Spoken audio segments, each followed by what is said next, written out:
You know, when I first saw that the Daily Wire was trying to understand the red pill content and try and, figure out where those people were coming from, I was excited. I was like, oh, cool, look, check it out. Red pill's finally going mainstream. Daily Wire's finally going to learn about what we've been talking about this whole time. Well, and then I was severely disappointed by the fact that their introduction to red pill included only Pearl Davis and Nala Ray, and they really didn't go past that. I mean, I guess now they're trying to push Matt Walsh into interviewing a divorce attorney, and this is, I guess, their kind of way of like, oh, we're looking into this red pill content. We're gonna figure out what's going on over here. But today, ladies and gentlemen, come along with me and sanitize your minds with this nonsense. Obviously, I'm not going to be reacting to the whole interview. I just saw this clip come up on my YouTube feed and I saw it and I was like, wow, that makes no sense at all. So the title of this video is Behind the Scenes of Divorce, What Really Goes On. And this is a video of Matt Walsh interviewing James Sexton, a divorce attorney, and basically, trying to figure out what's going on here with divorce with this divorce attorney. So let's get into it. There's a lot of discourse about, why women commence more divorces than men. And there's a lot of discourse about the impact of no-fault divorce. And these are all things that I think get thrown into this dialogue and weaponized in ways that aren't honest and aren't effective because they're used by people on, the let's say the red pill space or, whatever we want to call it, to say, well, oh, you can't marry women because, look, women commence divorce actions and 73% of divorces are commenced by women. So that means women are coming into the casino, making all the money that they can, and then cashing their chips out 73%. Why does that statistic is true, isn't it? It is, yeah. So how is that not a sort of indictment on the way that women approach marriage? I'd just like to start off by pointing out that when Matt Walsh is confronted with a statistic that he does not want to accept, you could see that it physically makes him so uncomfortable that he literally changes his posture in the chair and like changes his position. It made him that uncomfortable to hear that statistic. And good for him for noticing the obvious that, yes, this is kind of a damning fact about women. Because, I mean, it's statistically true. Now, it depends which study you go off of. He says 73%. I prefer to say around 80%. Some studies say around 90%. Depends which study you want to use. Depends on which number you go with. But then you can see, because of Mr. Walsh's bias towards not wanting to accept this fact as a reality, he then poses, the question or makes the observation while also posing the question to James, basically setting him up for, please explain to me how that is not an indictment on how women approach marriage. Like you could practically see Matt Walsh like begging from behind his eyes that there must be a logical explanation for why they're doing this. And the best part is just listen to what the divorce lawyer has to say. Facts all come with points of view, and here's the thing that maybe a divorce lawyer sees that other people don't see. Who commences a divorce action is not always, I would even say not often, an indicator of who wanted to end the marriage. It just means who filed the paperwork. What? Say what now? No, hold up just a minute now. What did you just say? That made no mother effing sense at all. Hold on, folks. We got to rewind this and go back and go word for word for what this man said. Facts all come with points of view. I mean, sure, but I mean, there really is only one point of view of a fact, and that is that it's a fact. I mean, like that's the only true point of view. You can view a fact in a completely different point of view, but that doesn't change the fact that it's a fact and that the fact is true. Therefore, your point of view is irrelevant to the fact and its bearing on reality. So I don't understand how points of view are relevant to anything, but that's completely beside the point because that's just a misnomer that he makes before he makes the complete abomination of words that he does right after that. All right, he said, and I quote, "Who commences a divorce action is not always, not often, the person who wants to end the marriage." That is what you call an oxymoron. That is a literal contradiction within a sentence, okay? Like, he didn't even go multiple sentences without making contradiction. The end of the sentence contradicted the beginning of the sentence. Because, think about it logically, okay? If you do not want to get divorced, then it is as simple as not filing for a divorce, okay? You would not file for a divorce unless you wanted to get divorced. And I guess want would be a bad word. I chose to get divorced would be the better terminology, because every action you make is a decision or a choice that you are making. So if you choose to file the paperwork for a divorce, then you are the one who is ending that family. You are the one breaking that family apart. There's no way around it. But watch, he's going to give some ridiculous excuse as to how this is supposed to all make sense. Check it out.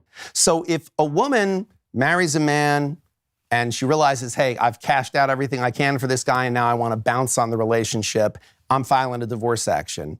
You're right. If 73% of divorces were commenced by women under those circumstances, that's a strong argument. 50% would be a strong argument. Okay, now he's going to try and downplay the statistic and try and say that, oh, even though women file for divorce 70% of the time, well, they're not actually just filing for divorce so that they can, just take half of his stuff, take the kids, and then just dip out and take his money too. But he said if even half of all divorces were ended because of that reason, then that would be an indictment against women.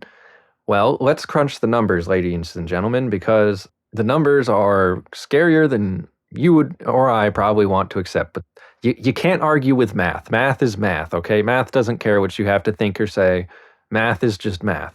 So, 50% of all marriages end in divorce. Now, of those marriages that ended in divorce, 73% of them were filed by the woman, according to the statistics of this divorce lawyer right here. And, well, if we do the math on that, okay, and we multiply 0.5 by 0.73, then that gives us 0.365. And basically, what that means is that if you get married right now, that there is a 36.5% chance that this woman that you married, get yourself married to, will divorce you, and there will be nothing you can do to stop her from doing it. 36.5% chance. That's what the red pill is saying here. The red pill isn't saying that, every single divorce that's filed by a woman is filed because she just got bored and wants to leave you. That's not at all really what red pill content creators are saying. They're saying that because the probability that if you get married, that there is a 36.5% chance that you will end up divorced and it will not be your choice. That is why you should seriously consider the statistics of marriage and divorce before you get involved into it, is basically what the red pill is saying. And that's also what makes it so hard to discuss this red pill stuff, is because there is no ideology, there is no leader, there is no homogenous group of people that you can call quote unquote red pill. There isn't even a defined name for it. It's red pill, it's MGTOW, it's men's rights, it's so many things. It's the true matter of the situation is that it's really just a men's rights movement. It's about men's issues and men's rights. It's literally just the reaction of men to feminism is essentially what the red pill is. So you can sit here and try and act like a few content creators on YouTube represent the entire movement, but that's not actually true, because you could take all of those content creators out of today and there'd be a whole new crop of them tomorrow, because this movement is bigger than just a group of people. This is a society-wide movement. And by society, I mean like a global society. Like, this is not just here in America or in the Western world. This is happening around the world. But I think that's why so many people can misinterpret or misconstrue red pill ideas, because they're not necessarily getting them from the best source of what would be considered true idealistic red pill or MGTOW type content, because there's so many content creators out there and there's so many of them that don't know what they're talking about, that it's very common that the things that are not true or that do not represent what a majority of the people in the movement think get blasted out there on the internet, and because they go viral, all of a sudden now everyone thinks, oh, this is what all the people in this group are saying, when that's not actually true. But the situation with the woman filing for the divorce action that he laid out in that last clip right there is, I would argue, a very common theme in a lot of divorces that not only I have personally witnessed, a lot of my friends have personally witnessed. And what a lot of this red pill content is all about is about showing the other side of marriage, the divorce side, and how wrecked some men can be just because a woman just decided that she hated her husband all of a sudden, and there was really no good reason for it. There's thousands of examples of exactly the type of example that he just listed right there, that you can go on the internet and find thousands upon thousands upon thousands of examples of divorces that happen just like that. But then watch what he counters that example that is very common with. The reality is, much more frequently than that, I see a guy who runs off with his secretary, stops paying any expenses related to the residence. He's been the breadwinner of the family for so many years, and he's not going to just set up like a franchise. Like, he's leaving this wife and 2 kids, and a man who leaves his wife for his mistress just leaves a job opening. So now he's going to go to the mistress, and he's going to have a family with her now, but he's not going to take care of his responsibilities towards the family he already has. What does that woman do? She comes into my office and she says, help. The mortgage isn't being paid. He changed the utilities to my name. I don't have a job, or I have a job as a teacher part-time because I've been raising our children. What do I do? And I have to say to her, you have to file for divorce. And she says, well, I don't want a divorce. I'm not the one who wanted a divorce. I want to figure out a way to reconcile. I want to go to counseling. I want to work it out. I'll forgive him for the transgression if we could just figure it out for our kids.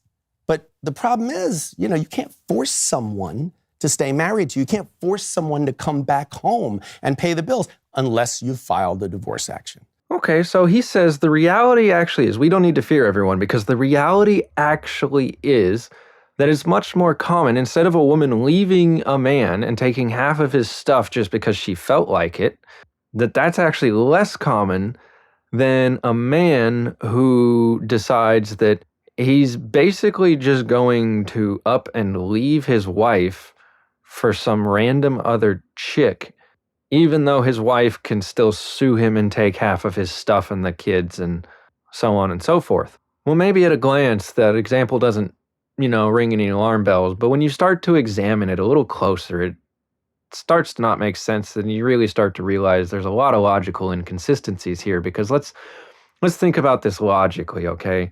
For a man to basically abandon his wife, as the example that he gave here in this last clip, and to basically be unfaithful and to start another family with another woman while he's still technically and legally married to his wife, well, how many men are even financially capable of doing that? Because let's be real here. How much money do you have to make to be able to support 2 families? Like, that's a lot of money. I know plenty of people who are struggling just to support 1 family. So if this guy's making enough money to support 2 families, then we can assume he's making at least twice what the average income in America is. And the average income in America, I think right now, is like $55,000 a year. So he's making at least 110. So that's a 6-figure job. So that automatically puts this man in the top 10% of income earners. So without realizing it, this lawyer just made an example of a man that excludes 90% of all men. So just based off of the statistical reality that the financial capabilities of the man that he listed is required to have, it automatically eliminates 90% of all men, which basically proves that it cannot be, the situation he's mentioning cannot be the statistical majority, because you cannot have a statistical minority of men marrying and divorcing a statistical majority of women. I mean, it could happen, but I don't think that's actually what's going on here. Because not only that, okay, if a man abandons his wife, she can divorce him and take half of his stuff. So the only type of man that would just outright abandon his wife like that and then go and start a family with another woman is a man who does not care if he loses half his stuff. And the only guys who don't care if their wife takes half of their money and half their stuff are guys who have so much money and stuff they really don't care if their wife takes half of it, because they're like, I got so much I don't care, or I'll just get some more, who cares? Which is, again, proving that the gentleman that this type of divorce lawyer is describing is a gentleman that is at least in the top 10% of income earners in America. Although the more you really start to extrapolate the statistical probabilities out, the more you start to realize that this type of income earner that he's talking about is actually top 1% of men, not top 10%. Because let's go a level deeper, shall we? So if this man, this hypothetical husband that abandoned his wife and his children and just is literally putting all the bills in her name and abandoned her, then number one, he already knows that she's coming for half of his stuff, half of his money, half taking the kids, taking everything that she can get. He already has to know that she's doing that. But on top of that, he also has a secretary, which is more proof that this man, this hypothetical husband, is not a average man. This is not what how many guys out there have a secretary? Like seriously, how many men out there have a secretary? So if the guy is starting a family, if the guy is hooking up with the secretary and that's the supposed reason that he's abandoning his wife, okay, then that just proves that he works in a likely corporate job, likely a white-collar job, not a blue-collar job, and he probably makes more money than the average earning American. And like I was saying earlier, once you realize that the type of man or the type of husband that this divorce lawyer is describing could only possibly be a top 10% income earner in America, you realize that this cannot be a statistical majority of the reasons that women file for divorces, because this is statistically not a majority of the men that are out there. This is statistically only 10% of the men out there.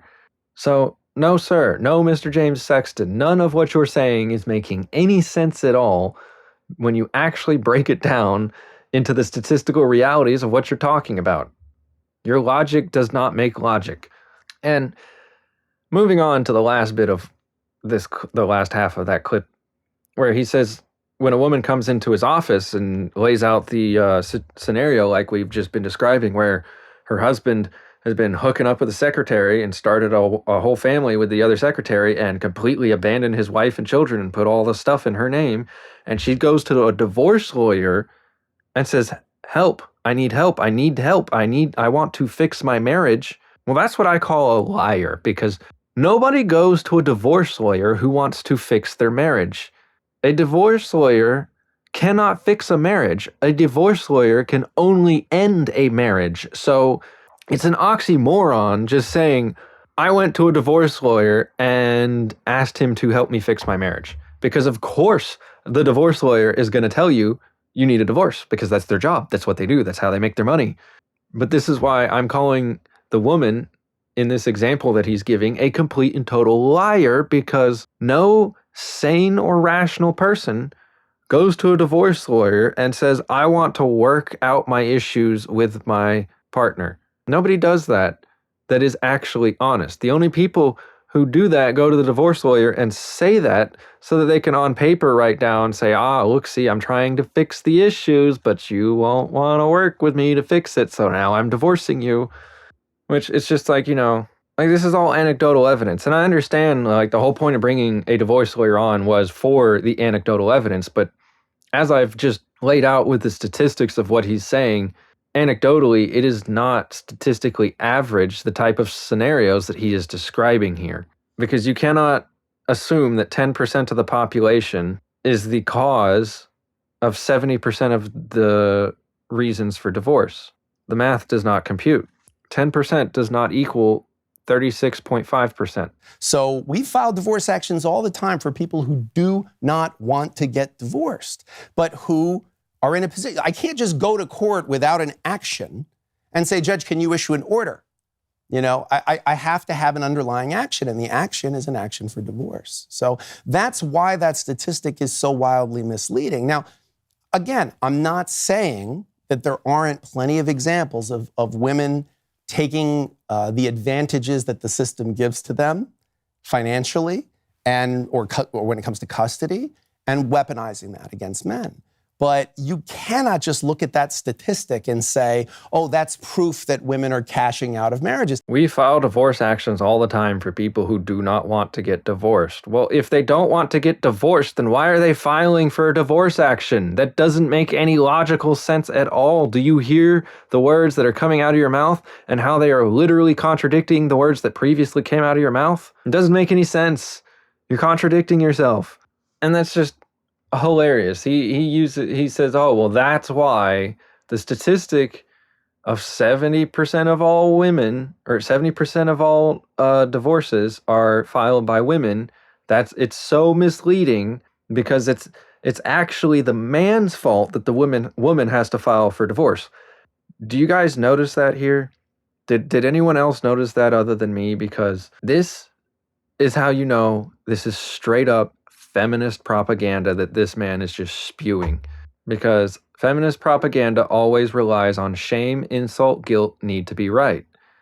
And you'll notice a real easy way to tell who's a feminist and who isn't is say something that makes women look bad. If you say something that makes women look bad, then all of a sudden all the feminists come out of the woodwork to try and come up with excuses for why the women had to do that thing, or to try and blame it on the men and try and say, well, the women had to do it because of the men. So it's actually not the women's fault that they made such horrible decisions, because it's actually the man's fault because he forced them to make those bad decisions. Because this is how you notice this feminist propaganda. It's this inability to criticize women in any way whatsoever. And this is why the women these days are so delusional, is because they've never actually had somebody check. They've never actually had someone put them in their place and go, oh, sweetheart, no, you didn't. You're wrong. Because every single time a woman does something wrong, there's always this group of simps to come along and say, oh, no, sweetheart, it's okay. It's not your fault. It's actually the big, bad, evil man. You divorced your husband, broke up your family, and now have to sue your husband just to get him to pay you enough money to raise your children. Well, actually, you had no fault in that whatsoever. You are not to blame at all, because it's actually the big, bad, evil man's fault. He made you do all of that because he's just a big, bad, evil man. Like, it just gets tiring dealing with this type of stuff and these types of people, because it's just like, bro, like, not everything is men's fault. Like, literally, not everything is because a man forced a woman. Sometimes women make bad decisions, okay? Like, sometimes they make good decisions, sometimes they make really bad decisions. It just depends on the woman. But you can't sit here and try and act like that the reason that 70% of women file for divorce is actually because the man did something bad. And obviously, I'm not saying there is a clear person who is in the right and a clear person who is in the wrong here, because obviously with relationships, it's typically both of them are in the wrong. However, we need to look at the cold, hard facts to understand the truth of what's actually going on here. And the cold, hard facts and the truth are that 50% of all marriages end in divorce. And of those people who get divorced, 70% of all of those divorces are filed by the woman. Meaning, if you're a man in this situation, even if you are trying everything in your power to prevent you from getting divorced, there's still a 37% chance that she's still gonna divorce you. Like, think about it this way. Would you take, because let's equate it to a pill. Let's pretend marriage is a pill, or like this product, okay? That you purchase this pill or this product, and it's supposed to be this wonderful medicine that makes you like gives you superpowers or whatever, okay? You take this pill, you get superpowers. But there's a catch, okay? When you take this pill, you're either going to get superpowers, or there's a 37% chance that it will kill you. Because let's be honest here, as a man, when a woman divorces you and takes half of all your stuff, half of all your money for 18 years, and then takes your children away from you, I would argue that is a fate worse than death. I would rather die than live through that. So I think it's a fair analogy to say that, yes, this pill could give you superpowers, or it could kill you, because, if the result is worse than death, then you might as well just call it death, because at that point, it's just death. So would you take a pill that would give you superpowers, but also has a 37.5 or 36.5% chance of killing you? Because I wouldn't. I wouldn't take a pill even if it had a 1% chance of killing me. And I feel the same way about a woman. I wouldn't marry a woman who even has a 1% chance of divorcing me, because that, in my opinion, is just suicide. Because the whole reason red pill exists is it literally just exists because a whole bunch of men got screwed over by women, and then they all came together as a group and realized, hell, you got screwed over by your wife too, and you got screwed over by your girlfriend. Well, hey, let's all share a beer together and talk about sports or whatever. Because all red pill is trying to do is say, hey guys, like, if you take this marriage pill, there's a very high probability that it will kill you. Like a statistically higher probability that it will kill you or put you in a situation that is worse than death than most people are even aware of or willing to admit. Because even the people who are aware of it, like this divorce lawyer, are not even willing to admit the true sinners in these situations. He has to make excuses for the women and deflect blame onto the men, which is just feminist propaganda. These are feminist tactics of arguing. I cannot tell you how many clients, how many women in a 25-year career just in my office I have seen who do not want to commence a divorce action. They want to figure it out. They want to reconcile. They want to go to mediation if they are going to split up. They want to be friendly and figure it out. But the only way to get a judge involved and temporary orders in place is by filing something.